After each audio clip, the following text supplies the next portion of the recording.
personal greeting. Thank you sir, thank you. And it is अभी 2 minute बाकी हैं तो टाइम भी सर 22 हो जाएगा.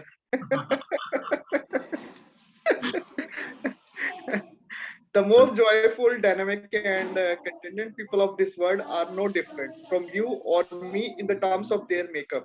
We are all flesh and bones. We all come from the same universe source. However, the ones who do more than just exist, the ones who fan the flames of their human potential and truly savor the magical dance of life, do different things than those whose lives are ordinary. Foremost, among things that they do is adopt a positive paradigm about the world and all that is in it. Where others see adversity, they see the opportunity. तो इसमें बहुत बढ़िया बात बताई है कि मतलब सब लोग एक समान ही होते हैं. उनका मेकअप अगर ले लें, उनका जो कुछ भी ले लें, अपीयरेंस ले लें, सब लोग एक जैसे ही होते हैं इस दुनिया में. और हम सब एक ही यूनिवर्स से आए हुए हैं. और जो कुछ एग्जिस्ट करते हैं और जो कुछ ऑर्डिनरी होते हैं, एक्स्ट्रा ऑर्डिनरी, वो क्या करते हैं, कुछ एक्स्ट्रा करके रखते हैं. जो उसका जो पोटेंशियल होता है, जो उनके अंदर, वो ढूंढते हैं और उसी में वो काम करते हैं, उसको निखारते हैं. मतलब अपना एक ऑर्डिनरी जिंदगी नहीं जीते. और मतलब वो पॉजिटिव पैराडिज्म होता है उनके अंदर कि हाँ, कि ये पॉजिटिव थिंग्स को वो पॉजिटिव लेते हैं. तो जब लोग देखते हैं कि अभी कुछ नहीं हो पाएगा, ऐसा तो कुछ हो नहीं पाएगा, प्रॉब्लम्स है, बट जो ऐसे लोग होते हैं, डिफरेंट लोग होते हैं, वो अपॉर्चुनिटीज देखते हैं उसी टाइम में, वो चांस देखते हैं कि कैसे उन चीजों को सॉल्व कर सकते हैं. तो ये बताया इसमें कि हाँ, सब लोग बराबर हैं, बट जो लोग डिफरेंट होते हैं उस अपने आप पे काम करते हैं, अपने पोटेंशियल जो उनका होता है. जो BSR सर भी ऑलवेज कहते हैं कि जो भी मेरे को चाहिए वो मेरे अंदर ही है, वो अंदर को कैसे निकालना है. What I need is within me. तो within me है जो लोग अपना वो निकाल पाते हैं अपने अंदर से, तो वो डिफरेंट हो जाते हैं. Thank you sir. Thank you. बहुत अच्छा अजय जी, बहुत अच्छा बताया. और लास्ट लाइन जो एक है, where others see adversity they see the opportunity, है ना. तो दिखता तो सबको वही है, लेकिन देखने के लिए ना नजरें अलग हो जाती है. जहाँ पे लोग देखते हैं कि कुछ नहीं है, वहां पे अपॉर्चुनिटी भी दिख जाती है. इसलिए हमें चश्मा बदलना बहुत जरूरी है हमारी आंखों का. So thank you Ajay once again for wonderful reading and explanation. तो चलिए आगे बढ़ते हैं.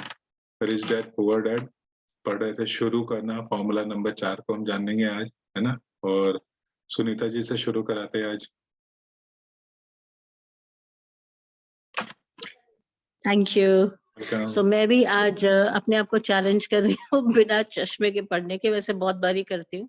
So I'll do it again.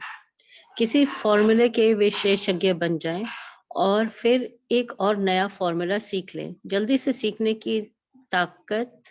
Brand बनाने के लिए हर बेकर का एक फॉर्मूला होता है, चाहे वह उसके दिमाग में ही क्यों ना हो.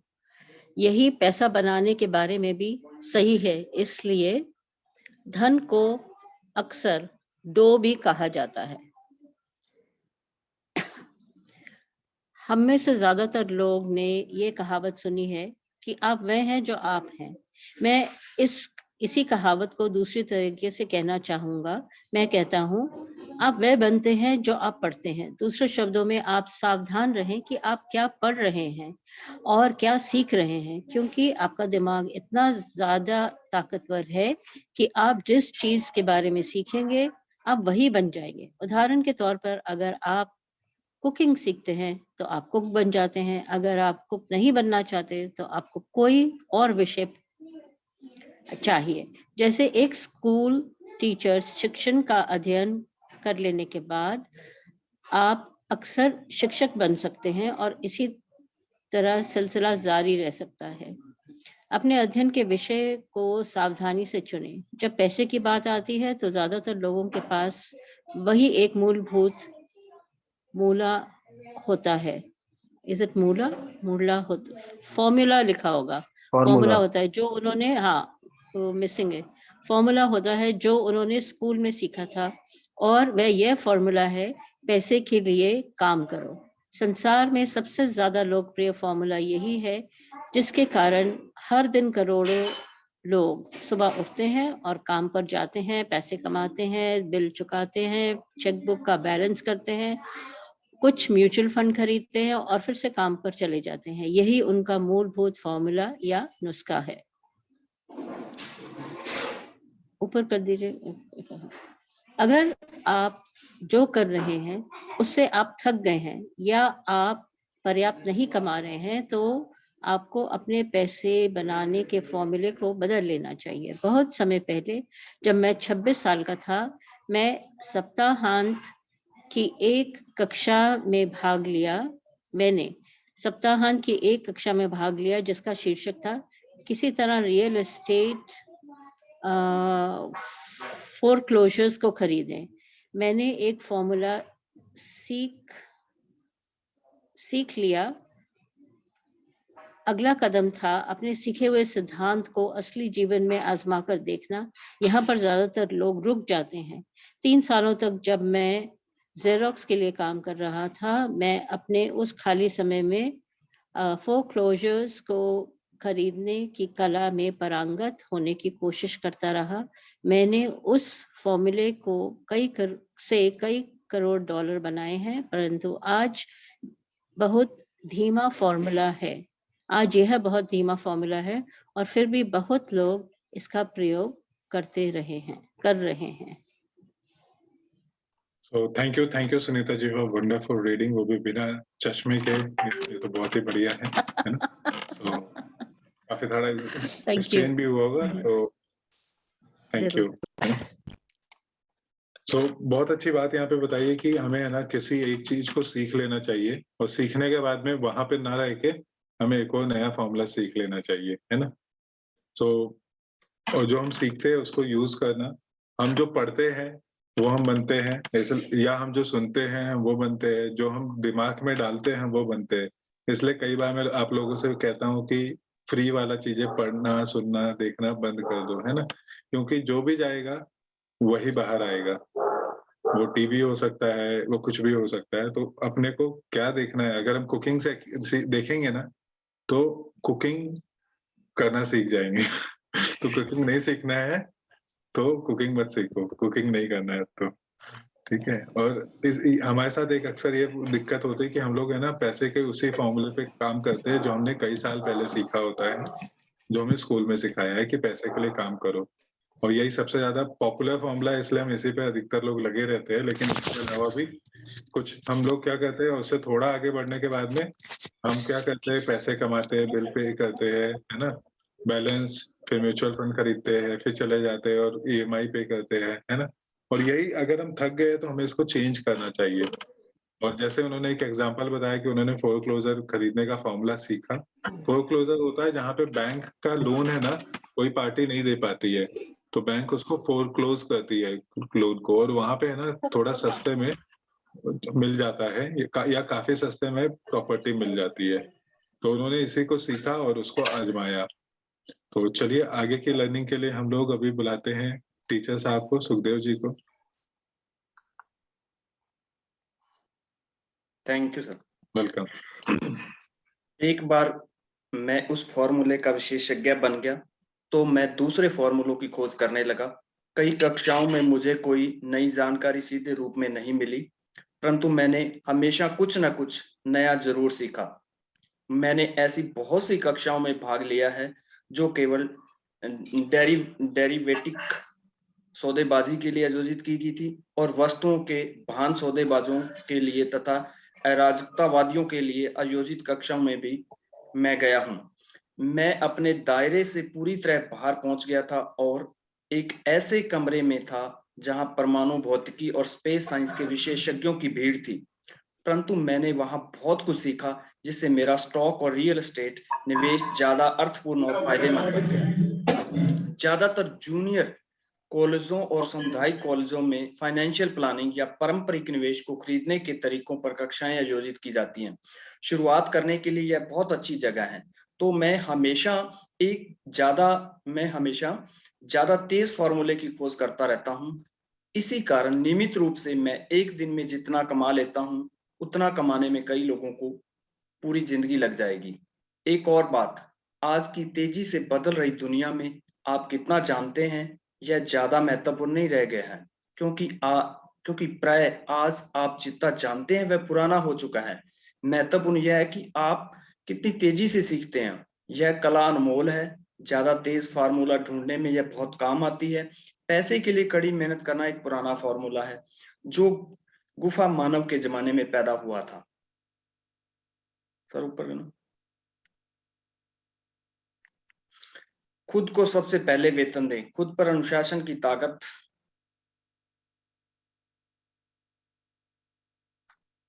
राम म्यूट में Kumar sir, you are mute, on mute. Oh, sorry, extremely sorry. तो thank you Sukhdev ji for wonderful Thank you, sir. Reading. और यहाँ पे उन्होंने बहुत अच्छा बताया कि जब वो एक फॉर्मूला सीख लेते थे, एक विशेषज्ञ बन जाते थे, तो फिर दूसरा ढूंढने लगते थे। और ये क्यों जरूरी है? क्योंकि है ना, आज है ना, समय बहुत तेजी से चेंज हो रहा है। हम लोग ने आज से 5 साल पहले, 10 साल पहले जो मोबाइल देखे थे, आज वो शायद एग्जिस्ट भी नहीं करते, है ना। लेकिन हम पैसे शायद आज से 5 साल पहले, 10 साल पहले जो काम कर रहे थे उसी तरीके से कमाने की कोशिश कर रहे हैं। फॉर्मूले बहुत तेजी से चेंज हो रहे हैं।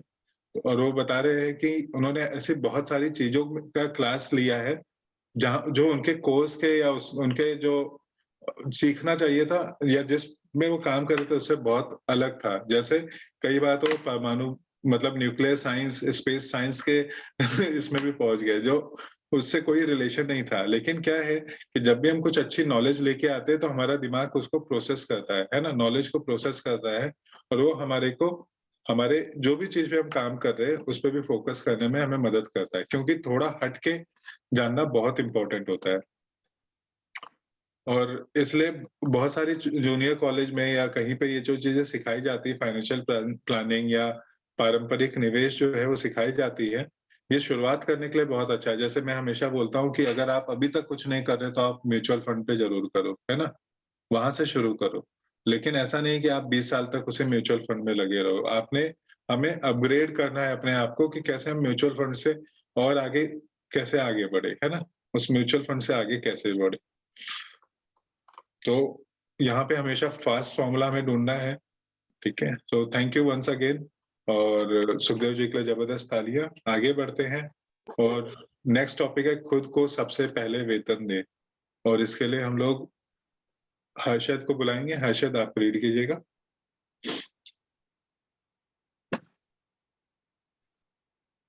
हाँ, 1 मिनट। Sir 1 minute. बिल्कुल बिल्कुल। खुद को सबसे पहले वेतन दे। खुद पर अनुशासन की ताकत। अगर आप खुद पर काबू नहीं रख पाते तो अमीर बनने की कोशिश भी न करें। आपको इसके पहले मरीन कार्प्स या किसी धार्मिक संस्था में जाना चाहिए ताकि आपको खुद पर काबू रखना आ जाए। इस बात का कोई मतलब नहीं है कि निवेश करे और पैसा कमाए और उसे फूंक दे। खुद पर अनुशासन की कमी के कारण ही करोड़ों डॉलर की लॉटरी जीतने वाले लोग जल्द ही दिवालिया हो जाते हैं। यह खुद पर अनुशासन की कमी ही है जिससे तनख्वाह बढ़ने पर लोग तत्काल बाजार जाकर नई कार खरीद लेते हैं या विदेश यात्रा पर निकल जाते हैं। यह कहना कठिन है कि किस कदमों में कौन सा सबसे ज्यादा महत्वपूर्ण है, परंतु सभी कदमों में इस कदम की विशेषता सबसे कठिन है। अगर यह आप में पहले से ही मौजूद न है तो मैं यह भी कहना चाहूंगा कि खुद पर अनुशासन की कमी ही सबसे बड़ा कारण है जो लोगों को 3 समुदाय में बांटता है: अमीर, गरीब और मध्य वर्ग। सीधे तरीके से कहे तो जिन लोगों में आत्मसम्मान कम होता है और जो फाइनेंशियल दबाव को ज्यादा सहन नहीं कर पाते, वे कभी अमीर नहीं बन सकते। कभी नहीं। कभी नहीं का मतलब होता है एक होता कभी नहीं का मतलब होता है कभी नहीं। जैसा मैंने पहले बताया था, मैंने अपने अमीर डैडी से यह भी सीखा था कि दुनिया दुनिया आपको इधर उधर धकेलेगी। दुनिया लोगों को इधर उधर धकेलती है। तो इसीलिए नहीं क्योंकि बाकी लोग गुंडे होते हैं, बल्कि इसीलिए क्योंकि क्योंकि आप में आंतरिक नियंत्रण और अनुशासन की कमी होती है। जिन लोगों में आंतरिक सहन शक्ति की कमी होती है, वे अक्सर उन लोगों के शिकार हो जाते हैं जिनमें आत्मशासन होता है। मैं जिन व्यावसायिक कक्षाओं में पढ़ता था जिन व्यावसायिक कक्षाओं में पढ़ाता हूँ, वहां मैं लोगों को लगातार यह याद दिलाता हूँ कि वे अपने सामान या सेवा पर ध्यान केंद्रित न करें, बल्कि मैनेजमेंट की कला पर अपना ध्यान केंद्रित करें। अपना खुद का व्यवसाय शुरू करने के लिए 3 सर्वाधिक महत्वपूर्ण मैनेजमेंट दक्षताएं हैं। कैश फ्लो मैनेजमेंट 1 नंबर, दूसरा नंबर लोगों का मैनेजमेंट और तीसरा व्यक्तिगत समय का मैनेजमेंट। तो thank you Harshad for wonderful reading. और यहाँ पे कुछ चीजें जो बात की हैं, पहले हर्षद जी के लिए एक जबरदस्त तालियां। थैंक यू और सर। सबसे पहले खुद को वेतन दे, मतलब ये वेतन देने के बाद क्या है कि खुद पे है ना, हमें अनुशासन की बात कर रहे हैं, सेल्फ डिसिप्लिन। और बहुत अच्छी चीज उन्होंने बताई है कि केवल इसी की वजह से ना 3 क्लास है जिसको हम बोलते हैं rich, poor and middle class. तो जब जो इंसान खुद पे डिसिप्लिन करना सीख लेता है वो हमेशा बहुत सक्सेसफुल हो जाता है। क्या आपने कभी सुना कि रतन टाटा का मीटिंग था और रतन टाटा नहीं आए? है ना? या तो ये खास वो उनका नहीं। होता है, ये लोग टाइम के बहुत पाबंद होते हैं, उनका सेल्फ डिसिप्लिन बहुत होता है ना? अनलेस एंड अनटिल कोई मेडिकल इमरजेंसी हो, उनको ये पता होता है कि मुझे क्या करना है और वो उस चीज को करते ही करते हैं, है ना? तो कई बार तो मेडिकल इमरजेंसी के बाद में भी चीजों को कर लेते हैं। ठीक है। सो इसके लिए एक चीज की जरूरत होती है, खुद पे काबू रखना। कई बार लोग बोलते हैं ना, मेरा मूड नहीं है इसलिए मैं ये नहीं कर रहा हूँ, आज मेरा मूड ठीक नहीं है। तो ये मूड से काम नहीं करते, ये दिमाग से काम करते हैं। ठीक है। और यस सर। एक और चीज बोली कि आप, हाँ हर्षद बोलिए, कुछ कह रहे हैं हर्षद? हाँ हाँ, वो एक्चुअली एक मतलब कहते भी है ना, जो अपने इमोशंस को कंट्रोल कर पाता है, वो अपने पैसों को भी कंट्रोल कर सकता है। एग्जैक्टली बहुत अच्छा, हर्षद जी के लिए जबरदस्त तालियां फिर से, है ना? तो अगर हमारे में आत्म अनुशासन की कमी है तो हमें इस पे सबसे ज्यादा काम करना चाहिए। और एक और चीज बोला है कि जिनका आत्मसम्मान कम कम होता है, उन्हीं का है ना, वो फाइनेंशियल दबाव नहीं ले पाते, और इसलिए है ना वो अमीर भी नहीं बन पाते हैं। तो हमें आत्मसम्मान बढ़ाने के लिए हमारे को क्या होता है कई बार, जैसे मान लो कि मेरा शेड्यूल है 8 से 9 और मेरे घर पे कोई एक रिलेटिव आ गया, तो मुझे क्या करना चाहिए इस कंडीशन में? कोई बताना चाहेगा? रिलेटिव आ गया तो मैं 5-10 मिनट जो आप साथ जो मिलना है मिलो, उसके बाद अपने काम में लग जाओ। एग्जैक्टली है ना? और कई बार फिर क्या होता है कि हम लोग है ना, कोई रिलेटिव आ गया है तो हम उसी में समय निकाल लेते हैं, तो फिर कैसे होगा, है ना? तो यही चीज यहाँ पे बताने की कोशिश की है। और 3 है ना, इन्होंने बताया है कि 3 चीजों को अगर हमें बड़ा बनना है, सक्सेसफुल होना है, ठीक है, या मैनेजमेंट को सीखना है, अपना खुद का बिजनेस करना चाहते हैं, तो 3 चीजों का मैनेजमेंट सीखना होगा। पहला है कैश फ्लो, क्योंकि पैसा सबके पास में लिमिटेड है। तो कैश फ्लो मैनेजमेंट, कितना आ रहा है कितना जा रहा है। दूसरा है पीपल मैनेजमेंट। और तीसरा है कि अपने टाइम का मैनेजमेंट, क्योंकि सबके पास में 24 घंटे, तो इसमें हम कैसे काम करें, क्या काम करें। ठीक है। तो चलिए आगे रीड करते हैं, और इसके लिए हम लोग मित्रा जी को बुलाते हैं। मित्रा जी रीड कीजिएगा। Thank you Kumar welcome. जी। मैं ये कहूंगा कि ये 3 दक्षताएं केवल व्यवसाय शुरू करने वालों के ही नहीं, बल्कि सभी के काम की है। ये तीनों आपकी जीवन शैली में महत्वपूर्ण भूमिका निभाती है। व्यक्ति के रूप में, परिवार के सदस्य के रूप में, व्यवसाय में, किसी धर्मार्थ संगठन में, शहर या देश में। ये सभी दक्षताएं आत्म अनुशासन को साधने से बढ़ जाती है। मैं खुद को सबसे पहले भुगतान करें सिद्धांत को हल्केपन से नहीं नहीं लेता। जॉर्ज कर्सन की पुस्तक द रिवेस्ट मैन इन बेबीलोन में खुद को सबसे पहले भुगतान करें का वक्तव्य सबसे पहले आया था।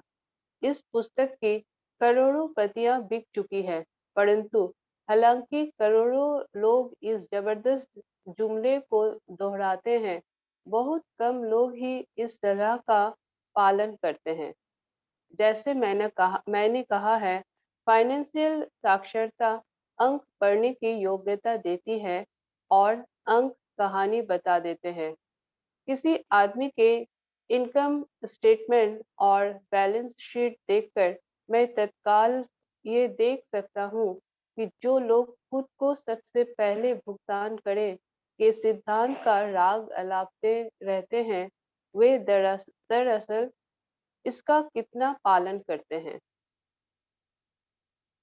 एक चित्र 1000 शब्दों के बराबर होता है, तो एक बार फिर हम ऐसे लोगों के फाइनेंशियल स्टेटमेंट्स की तुलना करें जो खुद को सबसे पहले भुगतान करते हैं और जो ऐसा नहीं करते। वे लोग जो खुद को सबसे पहले भुगतान करते हैं। पर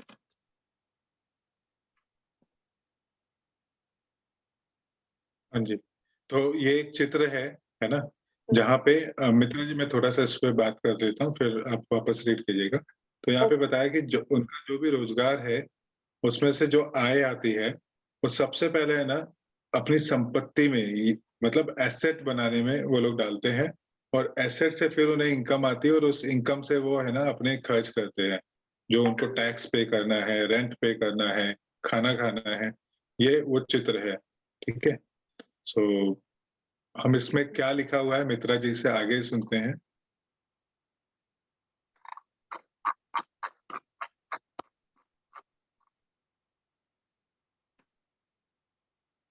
मित्रा जी रीड कीजिएगा। चित्रों का अध्ययन करें और देखें कि क्या आप कुछ अंतर पकड़ सकते हैं। इसके लिए कैश फ्लो की समझ जरूरी है, जिससे कहानी बताई जाती है। ज्यादातर लोग अंक देखते हैं और कहानी को अनदेखा कर देते हैं।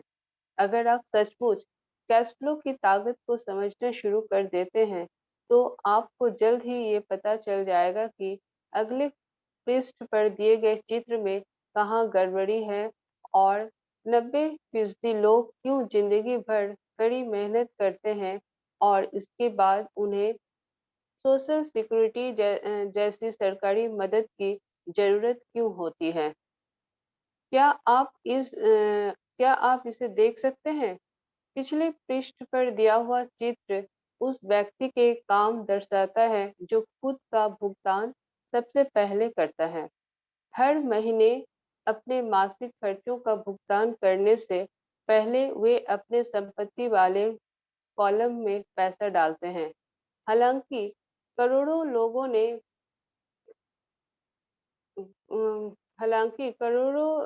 ने क्लासन की पुस्तक पढ़ी है और खुद को सबसे पहले भुगतान करें का सिद्धांत समझा है, परंतु हकीकत में वे खुद को सबसे आखिर में भुगतान करते हैं।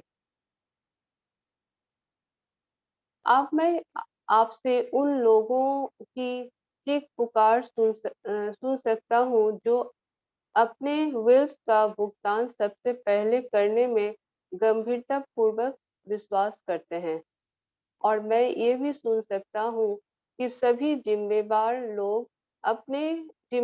लोग अपने बिल समय पर चुकाते हैं। मैं ये नहीं कहता कि आप गैर जिम्मेदार हो जाए या अपने बिल का भुगतान ना करें। मैं सिर्फ ये कहता हूँ कि आप वही करें जो ये पुस्तक आपको सिखाती है, यानी खुद को सबसे पहले पैसा दे। और पिछले पृष्ठ पर दिया गया चित्र इसी सिद्धांत का सही लेखांकन चित्र है, जबकि बाद में आने वाला चित्र पूरी तरह से गलत है। ऐसे व्यक्ति जो हर एक को पहले चुकाता है, आखिर में व्यय, टैक्स, किराया उसके पास अक्सर भोजन कुछ नहीं बचता। सो बहुत अच्छा मित्रा जी, बहुत ही बढ़िया, आपने बहुत अच्छा रीडिंग किया, जबरदस्त तालियां मित्रा जी के लिए। कुछ चीजें जो बहुत इंपॉर्टेंट है, जो हमें यहाँ पे समझना चाहिए। तो एक बुक है, शायद सबने सुना होगा, the richest man in the Babylon, है ना? जॉर्ज क्लासन की बुक है, शायद पढ़ी भी होगी बहुत सारे लोगों ने। तो उसमें ये बोला है कि खुद को सबसे पहले भुगतान करें। और ऐसा पढ़ते हैं, सब लोग कहते हैं, लेकिन बहुत बार ये करते नहीं है, क्योंकि हम प्रेशर नहीं लेना चाहते। तो हम क्या करते हैं कि हम, है ना, जहां से हमें ज्यादा प्रेशर पड़ता है, हम पहले उनको पे कर देते हैं, और फिर हम अपने पे प्रेशर नहीं बना पाते। तो यहाँ पे ये बताया है कि अगर हम पहले जो हमारे पर इन्वेस्ट करना है उसको करें, तो क्या होगा कि हमारे को इस चीज का हमेशा वो रहेगा प्रेशर कि हमें बाकी चीजें भी पे करनी है, और हम ज्यादा इनोवेटिव तरीके से सोचेंगे। ठीक है। तो यहाँ पे उसका एक चित्र हमने देखा कि किस तरीके से रिच लोग करते हैं, या सक्सेसफुल लोग किस तरीके से करते हैं, और उसको थोड़ा सा यहाँ पे डिटेल में इन्होंने समझाया भी। ठीक है। और इसको करने के लिए ये नहीं कह रहे कि हमें बिल नहीं चुकाने चाहिए, हमें बिल तो चुकाने चाहिए, लेकिन सबसे पहले काम हमारे को जो करना है, प्रायोरिटी को चेंज करना है। वो प्रायोरिटी होगी पहले खुद को पे करें, फिर बाद में किसी को पे करना है। तो एक और चित्र यहाँ पे दिखाया है जो पूरी तरह से गलत है, उस पर थोड़ा सा बात कर लेता हूँ। ये हम में से अधिकतर लोगों का चित्र है, या हम बात करें तो आज भी 95% लोग इसी तरीके से करते हैं, जहाँ पे उनको जो भी इनकम आती है उससे पहले वो हम लोग टैक्स पे करते हैं, रेंट पे करते हैं, खाने की चीजें लेके आ जाते हैं, है ना? और फिर ना संपत्ति कुछ बनती ना कुछ होता है ना? और अगर आप इसको एग्री नहीं करते हो, तो आप देखो कि अमेज़न का 1 से 5 तारीख, या बिग बाजार का 1 से 5 तारीख, या डी मार्ट में 1 से 5 तारीख तक ही लोग अपने खाने को भर लेते हैं, है ना? रेंट भी नॉर्मली 1 से 5 के बीच में पे कर देते हैं, और वो तो जिस दिन सैलरी आती है उस दिन तो आधी तो शायद ईएमआई में चली जाती है। उसके मैसेज आ जाते हैं। तो ये अधिकतर लोगों की यही कहानी है, लेकिन इसको चेंज करना पड़ेगा धीरे-धीरे हमें, है ना? इसको चेंज करने के बारे में देखना पड़ेगा। तो इसमें और क्या बताने की कोशिश की है? नेहा जी ने लिखा है यस। तो आगे की कहानी सुनते हैं हम लोग श्वेता कपूर जी से। श्वेता जी रीड कीजिएगा।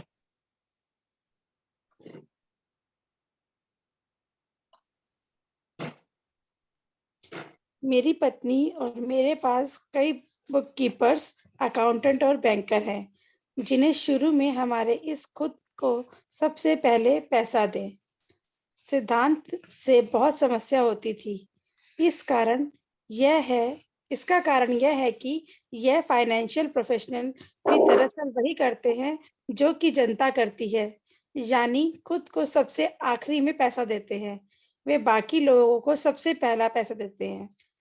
मेरे जीवन में ऐसे महीने भी आए हैं जब किन्हीं कारणों से मेरा कैश फ्लो मेरे बिल से काफी कम रहा है। फिर भी मैंने खुद को ही सबसे पहले पैसा दिया। मेरे अकाउंटेंट और बुक कीपर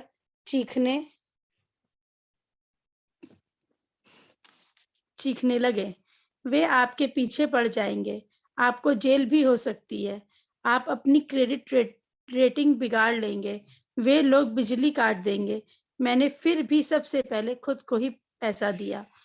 आप पूछेंगे क्यों? क्योंकि the richest man in Babylon की कहानी इसी बारे में है, खुद पर अनुशासन की ताकत और आंतरिक सहनशक्ति के बारे में। इसे बोलचाल की भाषा में गुर्द भी कहते हैं। जैसा मेरे अमीर डैडी ने मेरी नौकरी के पहले माह में मुझे बताया था कि मैं ज्यादातर लोग दुनिया की ठोकरें सहन करते रहते हैं। पैसे वसूलने वाले आते हैं और आप या तो पैसा चुकाओ, वरना तो आप उसे पैसे दे देते हैं और खुद को पैसे नहीं देते हैं। एक सेल्स क्लर्क कहता है, आप इसे अपने चार्ज कार्ड में डाल दें। आपका रियल एस्टेट आपसे कहता है, आप इसे अपने चार्ज कार्ड में डाल दें। आपका रियल एस्टेट एजेंट आपसे कहता है आगे बढ़ो, चलो। घर खरीदने पर सरकार आपको टैक्स में छूट देती है। पूरी पुस्तक दरअसल इसी बारे में है। आप में धारा के विरुद्ध जाने का और अमीर बनने का गुर्दा होना चाहिए। हो सकता है कि आप कमजोर ना हो, परंतु जब पैसों की बात आती है तो कई लोगों का हौसला पस्त होने लगता है। Thank you Shweta ji for wonderful reading, बहुत बढ़िया, है ना। सो बहुत अच्छा आपने पढ़ा, और यहाँ पे हमने जो चीजें समझी हैं कि कई बार उनके साथ भी ऐसा सिचुएशन आया जहाँ पे उनको बोला कि आप ये क्यों कर रहे हो, आपने पहले बिल्स पे करने चाहिए, नहीं तो बिजली कट जाएगी, आपको ज्यादा पे करना पड़ेगा। लेकिन उन्होंने केवल इसके लिए ये किया क्योंकि उन्होंने इसको बुक में पढ़ा था, जो बुक का नाम है richest man of the Babylon, यहाँ पे खुद को पहले पे करना है। ठीक है, तो कई बार चीजें हम जो पढ़ते हैं हम उसको फॉलो नहीं करते हैं, केवल इस बुक में नहीं, ऐसा हम लोग हमेशा देखते हैं। हमने से अधिकतर लोग जानते तो है कि सैर करना अच्छी बात है, लेकिन हम करते नहीं है ना। हम जानते हैं, और ऐसे बहुत सारी चीजों को हम जानते हैं, लेकिन अगर हम इनको जानते हैं तो हमें इनको फॉलो करना चाहिए। ठीक है, तो आगे क्या हुआ इसको देखते हैं। और जब पैसे की बात आती है तो सच लिखा है कि पैसा है ना, हौसला बहुत पस्त हो जाता है। तो आगे के लिए हम लोग यहाँ पे बुलाएंगे देवांशु जी को, देवांशु जी से सुनते हैं।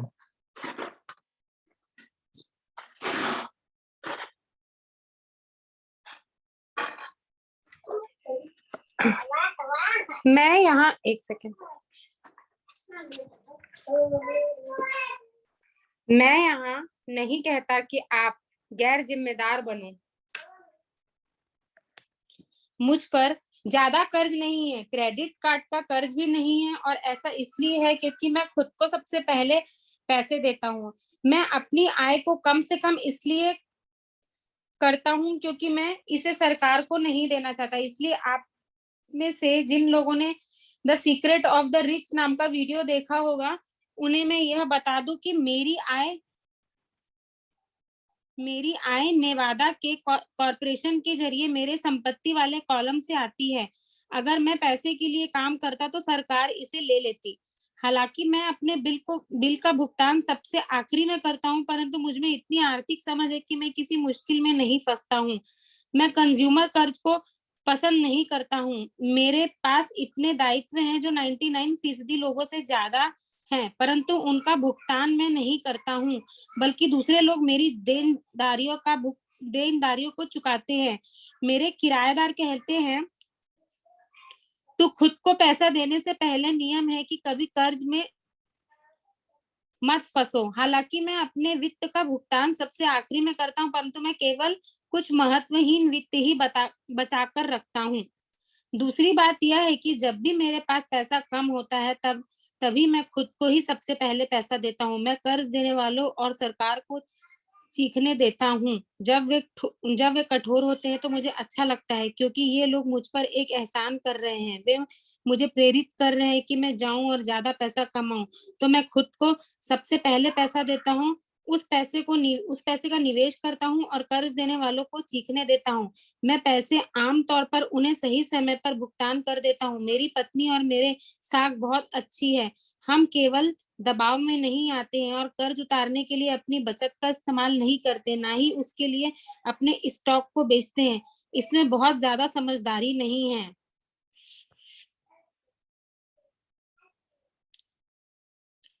तो जवाब यह है, ऐसे बड़े कर्ज में ना फंसें जिसका भुगतान आपको करना हो। अपने खर्चों को सीमित रखें, अपनी संपत्ति को सबसे पहले बचाएं, फिर बड़ा घर या शानदार कार खरीदें। चूहा दौड़ में फंसे रहना समझदारी नहीं है। जब आपके पास पैसा कम हो तो दबाव को बढ़ने दें और अपनी बचत या निवेश को खर्च ना करें। उस दबाव को अपनी फाइनेंशियल प्रतिभा का प्रेरित करने के लिए इस्तेमाल करें, ताकि आप ज्यादा पैसे कमाने और अपने बिल्स का भुगतान करने के लिए के नए तरीके के बारे में सोच सके। इससे ज्यादा पैसा कमाने की आपकी योग्यता भी बढ़ेगी और आपकी फाइनेंशियल बुद्धि भी ज्यादा विकसित होगी। Thank you Devanshu ji for wonderful reading. जबरदस्त तालियां देवांशु जी के लिए। Thank you so much. Welcome.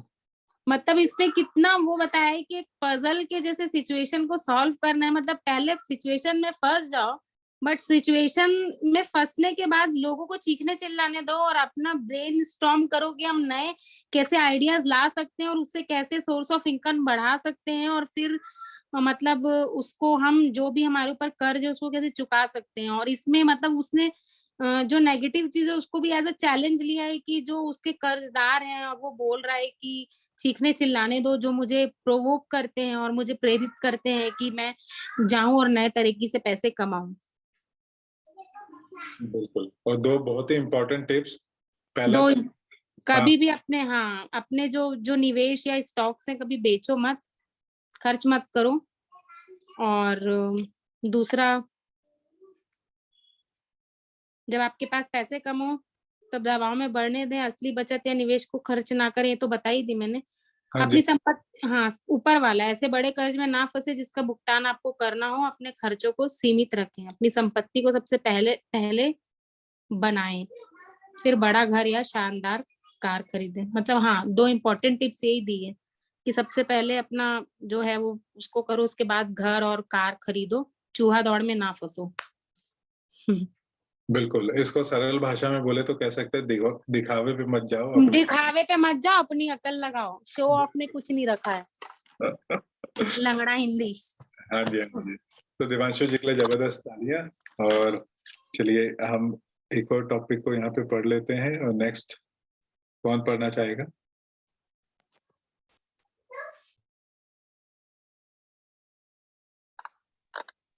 Neha ji पढ़िएगा, आपने हैंड रेस किया है। जी सर, मैं कई बार फाइनेंशियल भट्टी में तपा हूँ और मैंने अपने दिमाग का इस्तेमाल करके ज़्यादा आमदनी हासिल की है और ये ध्यान रखा है कि मेरे संपत्ति वाले कॉलम को कोई नुकसान ना पहुँचे। मेरा बुककीपर चीखने लगा और बचाव के लिए छुप गया, परंतु मैं उस तरह का सिपाही था जो किल की रक्षा के लिए लड़ रहा था। गरीब लोगों की आदतें भी गरीबी होती है। एक आम बुरी आदत है बचत में से पैसे निकाल लेना। अमीर लोग जानते हैं कि बचत को ज्यादा धन कमाने के लिए इस्तेमाल किया जाता है, ना कि बिलों का भुगतान करने के लिए।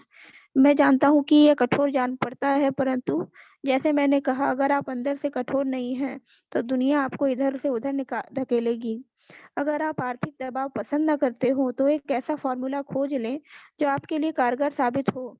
एक अच्छा फॉर्मूला यह होगा कि खर्च कम किया जाए, पैसों को बैंक में रखा जाए, ज्यादा इनकम टैक्स चुकाया जाए, सुरक्षित म्यूचुअल फंड खरीदे जाए और औसत बने रहने की कसम खाई जाए। परंतु यह खुद को सबसे पहले भुगतान करे के सिद्धांत का उल्लंघन करता है। यह नियम आत्म बलिदान या आर्थिक संन्यास को प्रोत्साहित नहीं करता है। इसका मतलब यह नहीं है कि खुद को सबसे पहले पैसे देने के बाद भूखे मरो। जिंदगी मौज मस्ती के लिए है। अगर आप अपनी फाइनेंशियल प्रतिभा को जागृत कर लेंगे, तो आपके पास जीवन के सभी सुख हो सकते हैं। आप अमीर बन सकते हैं और आप बिल चुका सकते हैं और इस प्रक्रिया में अच्छी जिंदगी भी जी सकते हैं। और यही फाइनेंशियल बुद्धि कहलाती है। सो थैंक यू नेहा जी, बहुत अच्छा दीदी, वंडरफुल। सर एक बात कहूँ तो जो लाइनें इसमें लिखी हुई होती है ना, उस लाइन को अगर कोई गरीब इंसान पढ़ लेगा तो उसकी इंसल्ट हो जाएगी बेचारे। आपको लग नहीं रहा है कि जब मैंने पढ़ा था तो मेरे को तो कई बार लगता था मेरे को है ना, वो जूता है ना पानी में भिगो रहा है और मेरे को मार रहा है ना। मुझे तो कई बार ऐसा फील होता है कि कुछ चीज, मतलब काफी चीजें ऐसा लगता है कि हम अपनी लाइफ से रिलेट कर रहे हैं। ऐसा हो रहा है वास्तव में कि ये महीने का स्टार्ट होने से पहले ही 30 तारीख को लिस्ट बना लेते हैं कि अगले एक हफ्ते में कितना खर्च करना है पैसा। और अपने बारे में सबसे लास्ट में सोचते हैं, अब कुछ बचा है तो अपने लिए ले आते हैं। एग्जैक्टली है ना। लेकिन हम ये लिस्ट नहीं बनाते कि इस साल हमें क्या उखाड़ना है, हमें कौन से बुक्स खरीदनी चाहिए, कौन से कोर्सेस हमारे को एनरोल करने चाहिए, है ना।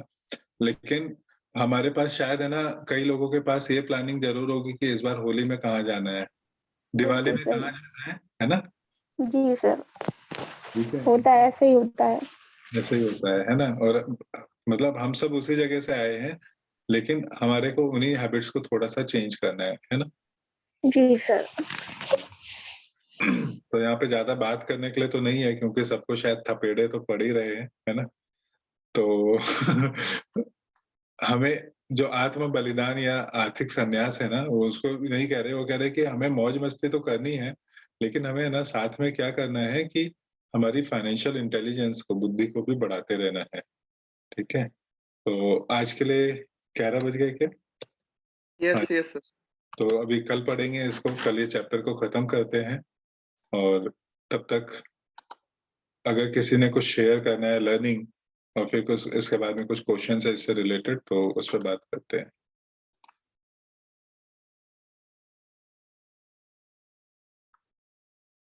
लर्निंग का ये है, मैं मतलब ये कहना चाहता हूँ सर, कंसिस्टेंसी एक बहुत ही महत्वपूर्ण चीज है। बट कंसिस्टेंसी बोरिंग भी होती है, लोग शुरू तो कर देते हैं बट कंसिस्टेंट नहीं रह पाते, तो यही एक दिक्कत रहती है कि हम लोग मेजॉरिटी ऑफ पीपल सक्सेस नहीं हो पाते। सो consistency is very very important but it's also very boring, and हम लोग नहीं रह पाते कंसिस्टेंट। तो अगर आपने कुछ भी करना है 10-15 मिनट जो भी है, जैसे बुक रीडिंग कंसिस्टेंट है तो कंसिस्टेंट है, बट बाकी भी काम हमको उसी हिसाब से, जो भी हमारा स्किल डेवलपमेंट है या जो भी काम हमारा है उसको कंसिस्टेंट बेस पे जब तक नहीं करेंगे तो हम कुछ भी किसी भी आगे स्टेप अप नहीं कर पाएंगे अपनी लाइफ में। एग्जैक्टली बहुत अच्छा बोला अजय जी ने, है ना। तो उनके लिए, अजय जी के लिए जबरदस्त तालियां। और ये कंसिस्टेंसी को इसीलिए है ना शायद मास्टर ऑफ ऑल स्किल्स बोलते हैं, क्योंकि शुरुआत तो बहुत लोग करते हैं लेकिन खत्म करना इम्पोर्टेंट है। शुरुआत करना इम्पोर्टेंट तो है ही, लेकिन खत्म करना बहुत इम्पोर्टेंट है। और कुछ भी हो जाए ना, वैसा कंसिस्टेंसी, है ना। और मैं इसलिए कई बार बोलता हूँ, एक बहुत पॉपुलर सी सेइंग है जो मैंने ही बोला है, the day is not over until I post, है ना। मतलब जो चीजें मुझे करनी है वो मुझे करनी है, और उसके पहले तो मेरा दिन तो खत्म नहीं होगा, है ना। और वो कोई भी चीज में हो तो उस चीज का हमें हमेशा पालन करना चाहिए। केवल पोस्ट नहीं, जो भी चीजें हैं हमारे लिए, अनलेस एंड अनटिल कुछ एक्सट्रीम इमरजेंसी है, चीजों को हमें कंसिस्टेंटली करना चाहिए।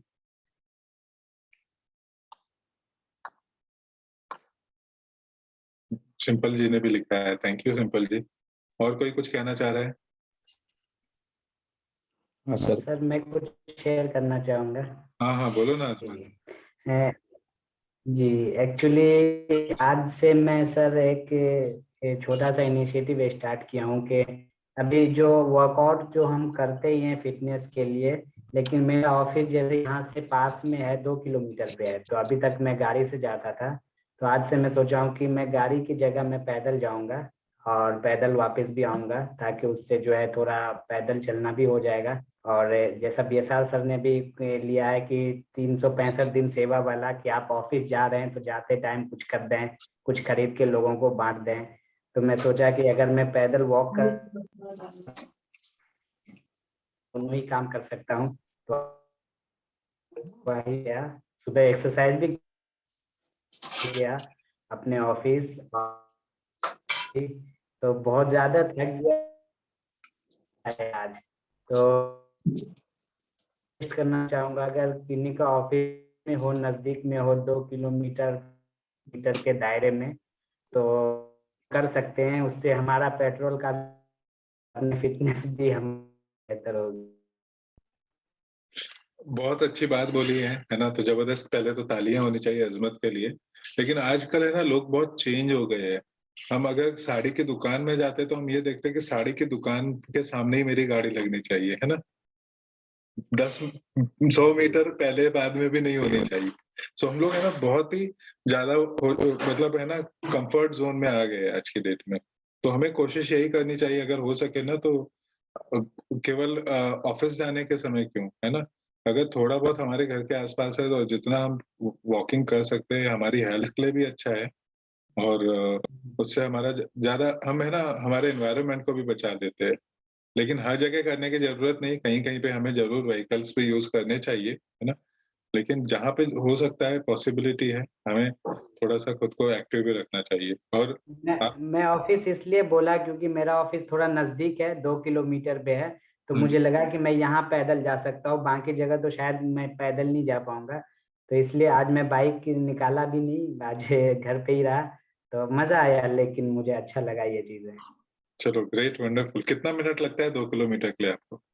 2 किलोमीटर आज तो मुझे 15 मिनट लग गए, 10 या 15 मिनट, लेकिन मैं कल से कोशिश करूंगा थोड़ा और कम हो वो। और मैं एयरबड लगा रखा था और कुछ मोटिवेशनल सॉन्ग या फिर जिमरॉन को सुन रहा था, तो वो टाइम कैसे बीत गया वो पता भी नहीं चला।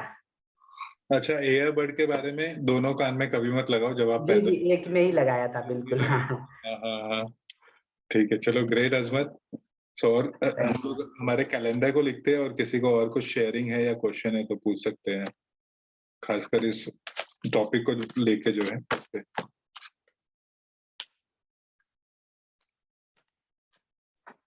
सर वो सेल्फ डिसिप्लिन बोला है, वो एक्चुअली जो भी सक्सेसफुल पर्सन है वो उनका एक डिसिप्लिन रहता है, वो फॉलो करते हैं, कुछ भी हो जाए वो सेल्फ डिसिप्लिन को तोड़ते नहीं है।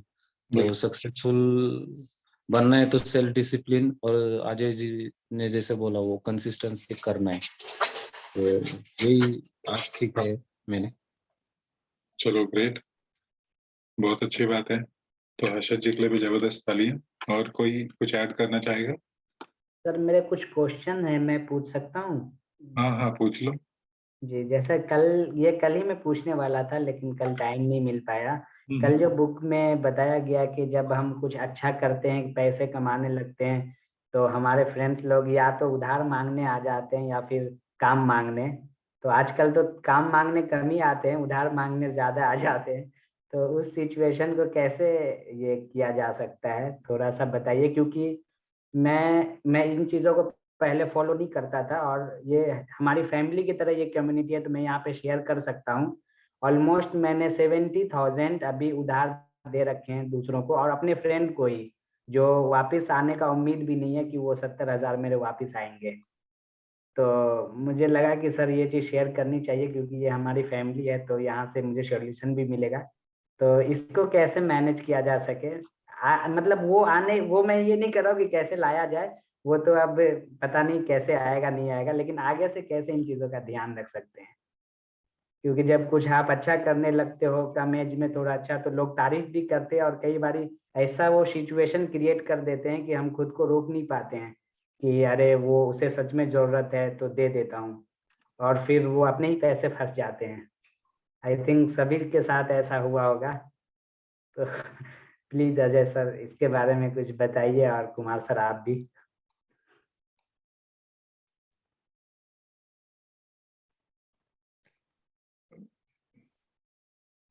चलो मैं बात करूं या अजय आप बात करना चाह रहे हो?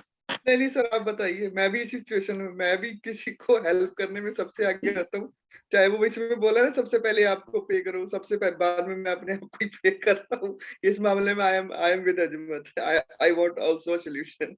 नहीं, मेरे साथ में भी ऐसा ही था, और मतलब ऐसा था और अभी भी हो जाता है, लेकिन अब है ना, मैंने उस पर बहुत काबू पा लिया है, मैं ऐसा बोलूंगा। और हम में से बहुत सारे लोगों के साथ ऐसी सिचुएशन है, तुम 70,000 रुपये हो, मैं 40 लाख पे हूँ, बस इतना ही फर्क है ना? Oh my God.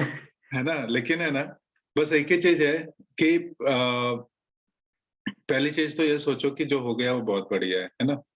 और इसको आप कैसे इम्प्रूव कर सकते हैं, तो इसके लिए जो पहली चीज इस बुक में बताया वो क्या है कि आप है ना, लोगों को सबसे पहले अपने को पे करो। अगर मान लो कि आप 1 लाख रुपए कमाते हो और आपने 70 लाख रुपए आपके इन्वेस्टमेंट में डाल दिए है, 70,000 रुपया, तो आप क्या करोगे? पहले वहां पे करोगे, है ना? अब मुझे ये बताओ कि आपके पास 30,000 रुपए मान लो बचे हुए हैं, तो आप अपने बिल पे करोगे या अपने दोस्त को पैसा दोगे? पहले तो अपने बिल ही पे देते हैं ना, करो। जब हमारी पास बहुत सारा पैसा लिक्विड कैश पड़ा होता है ना? तो लिक्विड कैश ना होने के बाद हम क्या करेंगे? हम उसको, तो मैंने मतलब धीरे धीरे क्या किया है ना, मेरे पैसे को इन्वेस्ट कर दिया है काफी जगह पे। और क्या होता है कि अब जब मेरे पास ही वो पैसा नहीं है, तो अगर मैं किसी को दे भी रहा हूँ तो मैं उसको पहले बता देता हूँ कि मेरे को इस तारीख तक ये पैसा मिल जाना चाहिए, है ना? बहुत हार्ड तरीके से सीखा है, लेकिन सीखा है, ठीक है। सो लेकिन फिर भी हाँ, कुछ कंडीशंस ऐसी होती है जहाँ पे हम मना नहीं कर पाते हो, खासकर जब कोई बता देता है ना कि मेरा बच्चा बीमार है, ठीक है, या फिर वो खुद ही बीमार है ना, या कुछ पेरेंट्स को हो गया, तो कई बार है ना, शायद अभी भी मैं खुद को नहीं कंट्रोल कर पाता हूँ, लेकिन हाँ, इस पे भी कुछ सोचना पड़ेगा, मुझे भी सोचना पड़ेगा इसके लिए। इसलिए मैं थोड़ा शांत बैठा था कि कोई हो एक्सपर्ट जो इस पे बात कर सके। एक मैं किन्हीं का वीडियो देखा था सर, पता नहीं वो सही है या गलत है, ये यहाँ पे मैं शेयर करना चाहूंगा। उन्होंने बोला कि मतलब नाम भी मैं बता देता हूँ, पुष्कर राज ठाकुर का, शायद आप लोग जानते हो। तो वो बोले कि कोई भी मांगे आप बहुत प्यारा सा एक मैसेज बनाइए कि मैं कभी भी पैसे किसी को उधार नहीं देता हूँ। ये नहीं बोलना है कि मेरे पास पैसे नहीं है, आप एक बार के लिए बुरे बनोगे लेकिन फिर हमेशा आपका रिश्ता जो है सही रहेगा उनके साथ। नहीं, तो ये बिल्कुल सही बोला है। और एक्चुअली मैंने कब से देना बंद किया, मैं थोड़ा सा बताता हूँ। मैंने किसी को पैसे दिए थे हमारे ऑफिस में, हाउसकीपिंग लेडी को। उसने 15,000 रुपए लिए थे और मुझे तो शक्ल भी याद नहीं है, मतलब इतने लोग को दिया ना मेरे को। तो वो क्या हुआ, वो लेडी है ना दूसरी बिल्डिंग में शिफ्ट हो गई। तो मेरे को एक और हाउसकीपिंग लेडी ने बताया कि सर वो शिफ्ट हो गई है, तो देखो आपके पैसे नहीं देने वाली है, तो आप कॉल कर लो। तो मैंने कहा नंबर दे दो, बात कर लेता हूँ कि जब भी तुम्हें लगे तो दे देना। तो उन दोनों में बीच में एक बार झगड़ा हो गया, तुमने क्यों बताया, मैं तो देने वाली नहीं थी। और मेरी कजिन मेरे साथ रहती थी, उसको याद था, है ना। तो उसने मेरे को बोला कि भैया नहीं, आपने दिया था तो उसको बोलो। तो मैंने कहा चलो हो गई बात, है ना। फिर 2 महीने के बाद में वापस उसने मेरे को बताया, दूसरी हाउसकीपिंग लेडी ने। तो मैंने फिर से उसको बोला कि दे देना जब भी तुम्हारे को हो जाएगा।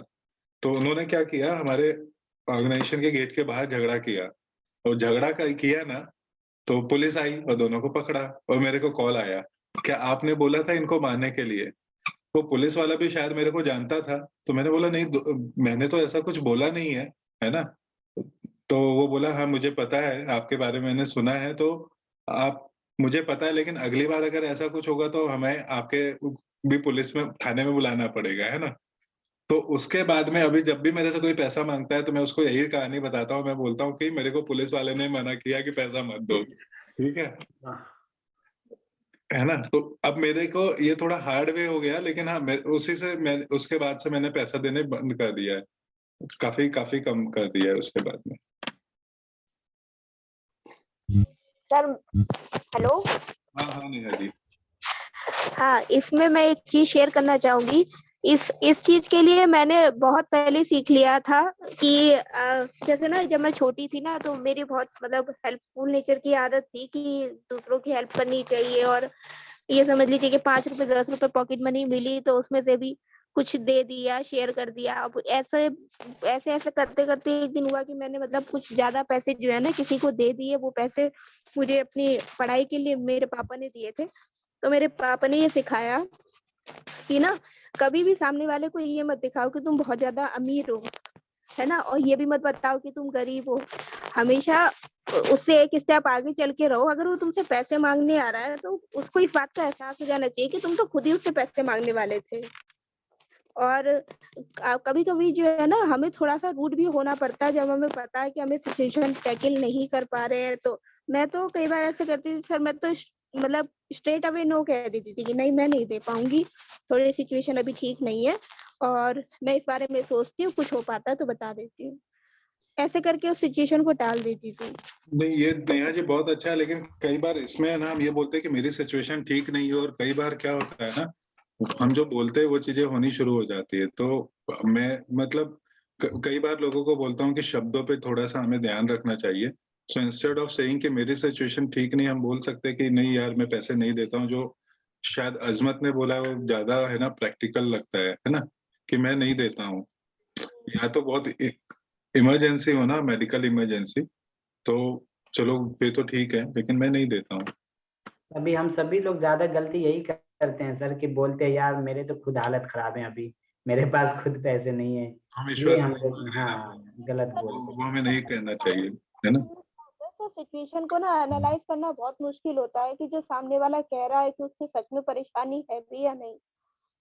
और फिर उसके बाद में मतलब लोगों में जो सबसे बड़ी परेशानी होती है, जैसे मेरे साथ ये था कि मैंने अगर कुछ दे दिया ना तो मैं वो चीज वापस मांग ही नहीं पाती थी। मतलब अपनी ही चीज मांगने के लिए मुझे सोचना पड़ता था, अरे अभी मुझे जरूरत है या नहीं, मांग लूं ठीक है आ जाएगा। ऐसी सिचुएशन भी आ जाती है कि हम किसी को पैसे दे तो दे उसकी नीड के लिए, पर हम उसे मांगने से पहले ही 10 बार सोचते कि मांगे या नहीं मांगे। ये भी हो जाता है। बिल्कुल नेहा जी, और ऐसा हो जाता है, लेकिन कई बार है ना सिचुएशंस एक्चुअली ऐसी होती कि हम अगर हमने उसको हेल्प किया है ना, तो उसकी लाइफ में एक बड़ा चेंज आ जाता है। और मैं एक और बुक को कोट करूंगा, मेरे को बुक का नाम तो याद नहीं आ रहा, लेकिन उसके लेखक है ना सहारा, नाम सुना होगा आप लोगों ने, है ना, सहारा के जो ओनर है बहुत पहले मैंने पढ़ा था। सो सुब्रतो राय हाँ, सुब्रतो रॉय सुब्रतो राय है ना, तो उनकी जीवनी के ऊपर बुक था और वहां पे किसी ने उनको पूछा कि आप इतना लोगों को हेल्प करते हो, है ना, और ये भी आपको शायद पता होगा कि बहुत सारे लोग आपकी हेल्प का, है ना, गलत फायदा भी उठा लेते हैं, ठीक है, सो आप इसको क्यों नहीं कम करते हो?